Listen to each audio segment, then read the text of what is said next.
Ilabas mo yung gold necklace ko, akin na. Pumasok ka lang na wala, akin na. Ilabas Naku, mo na. madam, wala akong kinuha. Pumasok lang ako para kunin yung mga bagong luto. Kung hindi mo ninakaw, eh bakit na wala lang kukunin yung sarili kong gamit, no? Eh dalawa lang naman tayo naglalabas-masok. Diba? Ilabas mo na akin na. Dito ba nakatago? Akin na nandito ba? Sandali, Nandito ba? Roda, Pagkatapos ko na. Roda. Madam Roda, kahit anong kapang gawin nyo, wala kayong makikita at hindi ako magnanakaw. Ilabas mo na kasi kung hindi ipapabarangay kita. Ano nga ilalabas ko? Wala naman sa akin.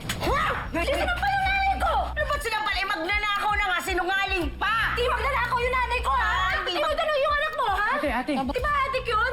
Alam mo, malamang, binigay po niya yun sa ibang tao, eh. Binenta niya yun para pambili ng bato, eh. Tama na. Hindi na Ay! Pawiin mo yung sinabi mo! Ikaw! Hindi adik yung anak! Saktan mo na ako! Huwag lang yung anak ko!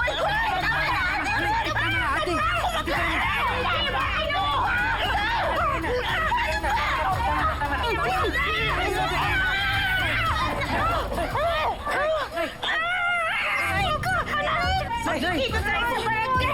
Hindi ako sinungaling! Ano talaga yung nanay ko? Ako yung nanay ko! Dito tayo sa barangay!